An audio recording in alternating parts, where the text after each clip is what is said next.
ഹരേ കൃഷ്ണ. ഹനുമാൻ ലങ്കാപുരിയെ കത്തി നശിപ്പിക്കുന്ന കഥാഭാഗമാണ് ഞാനിവിടെ പറയുന്നത്.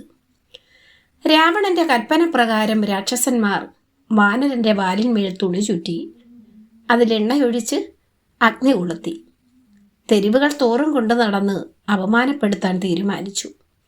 അവർ ആഞ്ജനേയന്റെ വാലിൽ ഉത്സാഹത്തോട് തുണി ചുറ്റിയപ്പോൾ വാലിൻ്റെ നീളം കൂടി വന്നു. കൊണ്ടുവന്ന പഴയ വസ്ത്രങ്ങളെല്ലാം തീർന്നു. പിന്നെ പുതിയ വസ്ത്രങ്ങൾ കൊണ്ട് ചുറ്റാൻ തുടങ്ങി. പാട്ടക്കണക്കിന് എണ്ണയും കൊണ്ടുവന്നു തുടങ്ങി. രാക്ഷസന്മാർ എല്ലാവരും ചേർന്ന് ക്ഷണനേരം കൊണ്ട് വാല് ചുറ്റി. പക്ഷേ പിന്നെയും വാല് ബാക്കി കിടക്കുന്നു. തുണി ചുറ്റുന്നവരും എണ്ണ നനയ്ക്കുന്നവരും ആകെ വിഷമിച്ചു. അവർ ആ ജോലി മതിയാക്കി. പിന്നീട് വാലിൽ തീ കൊളുത്തുന്നതിനുള്ള ശ്രമം ആരംഭിച്ചു. രാക്ഷസരിൽ ഒരുവൻ പന്തം കത്തിച്ചു കൊണ്ടുവന്ന് ഹനുമാന്റെ വാലിന് തുമ്പിൽ തീ കൊളുത്തി. തീ വാലിന്മേൽ വ്യാപിച്ചപ്പോൾ ഹനുമാനെ രാക്ഷസന്മാർ തള്ളി ഉന്തി തെരുവീഥിയിലേക്ക് ഇറക്കി. അത് കണ്ട് പാട്ടുകാരും മേളക്കാരും അവിടെ വന്നെത്തി. അവർ പാടി താളത്തിനൊത്ത് നൃത്തം ചവിട്ടി. സ്ത്രീകളും കുട്ടികളും ഹനുമാനെ നോക്കി പരിഹസിച്ച് ചിരിച്ചു. ചിലർ കല്ലെടുത്തെറിഞ്ഞു. കഷ്ടം. മറ്റു ചിലർ കൂകി വിളിച്ചു. ചിലർ കയ്യിൽ കിട്ടിയതെല്ലാം എടുത്തെറിഞ്ഞ് ഹനുമാനെ കളിയാക്കി ചിരിച്ചു.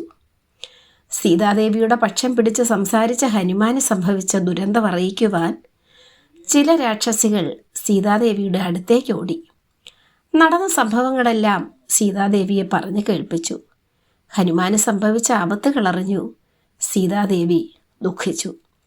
ഹനുമാൻ ശ്രീരാമനെ സമീപിച്ച് തൻ്റെ ദുഃഖവാർത്ത അറിയിച്ച് എത്രയും വേഗത്തിൽ തന്നെ മോചിപ്പിക്കാൻ എത്തുമെന്ന് കരുതി സന്തോഷിച്ചിരുന്ന ജാനകിക്ക് ഇത്തരത്തിലൊരു വാർത്ത കേൾക്കേണ്ടി വന്നപ്പോൾ ദേവി വിലപിച്ചു. പിന്നീട് സീതാദേവി അഗ്നിദേവനെ മനസ്സിൽ ധ്യാനിച്ചു. ശ്രീരാമദൂതനായി വന്ന ഹനുമാന് ഒരാപത്തും സംഭവിക്കരുതേ എന്ന് മനസ്സ് കൊണ്ട് പ്രാർത്ഥിച്ചു.